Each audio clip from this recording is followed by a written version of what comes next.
de quelle réflexion parallèle parle le professeur Camille Loche? Car si les Africains se méfient, c'est parce qu'ils ont encore en mémoire le sida qui est lié au vaccin contre la polio entre 1957 et 1960 en RDC. C'est ce que l'essayiste sénégalais Siressi explique avec ce qu'il appelle la géopolitique des médicaments. La recherche et le développement se passent essentiellement en Occident. La production ou la fabrication des médicaments se fait essentiellement en Asie, particulièrement en Chine et en Inde. Maintenant, l'Afrique est le marché de commercialisation et le marché d'expérimentation de la médecine. En 2005, le chercheur en santé publique Jean-Philippe Chipeau alertait déjà là-dessus. Attirés par la faiblesse des coûts et des contrôles, les laboratoires pharmaceutiques testent leurs produits en Afrique au mépris de la sécurité des patients. Face à la multiplication des accidents, certains essais ont dû être interrompus. Ce fut le cas notamment au Nigeria. Le laboratoire américain Pfizer teste le Trovan, un antibiotique destiné à lutter contre la méningite. 11 enfants sur 200 ont trouvé la mort et plusieurs autres ont gardé de graves séquelles cérébrales ou motrices. Mais qui autorise ces recherches et expérimentations? Ce sont nos pouvoirs publics, nos États. Maintenant, nos États et nos pouvoirs publics ne finançant pas la recherche, nos universités de plus en plus vont bénéficier des subventions des pays occidentaux pour pouvoir faire de la recherche. C'est le cas des 5 pays africains qui ont déjà autorisé le projet Afrocov. Ils vont bénéficier d'1,5 million d'euros de l'AFD pour appuyer leurs services hospitaliers. Mais cette aide est-elle gratuite? Pas vraiment, car les pays doivent répondre à ce que l'on appelle la commande publique internationale. Ce sont des bailleurs de fonds qui vont vous exiger de faire de la recherche sur les sujets qui les intéressent particulièrement. Et cela dure depuis des décennies. Dans un article copublié en 1999, 4 chercheurs français faisaient une étrange remarque.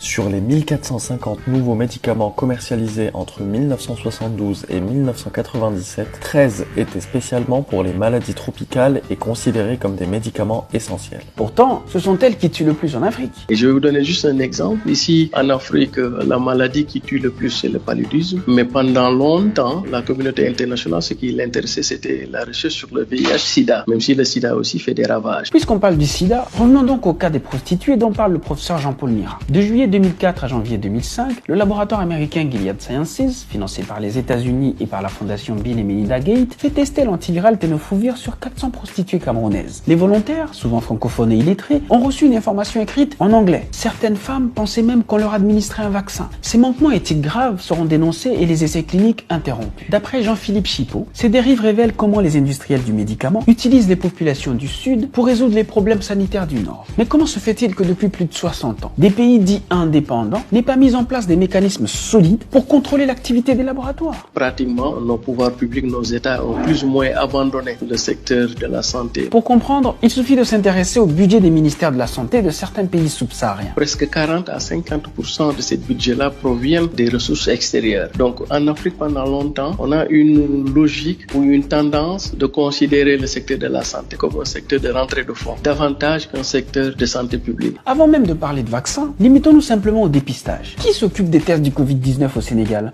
L'Institut Pasteur. Qui s'en occupe en Côte d'Ivoire, à Madagascar et au Cameroun? L'Institut Pasteur. Et qu'en est-il au Maroc, en Algérie et en Tunisie? L'Institut Pasteur. Et donc, pourquoi au lieu d'investir dans la recherche microbiologique, par exemple, 10 anciennes colonies françaises préfèrent encore confier cette tâche à l'Institut Pasteur, qui est un institut français? Nous pensons que le moment est venu de réhabiliter nos universités africaines pour pouvoir prendre en charge la question de la recherche. Mais il faudra faire aussi de la recherche en essayant d'intégrer la pharmacopée africaine par rapport à la médecine moderne. Cette pandémie ne serait-elle pas l'occasion pour l'Afrique d'apprendre une leçon vitale? Désormais, il faudra compter d'abord sur soi-même. Compter sur soi-même avant tout, compter sur soi-même après tout et compter sur soi-même par-dessus tout.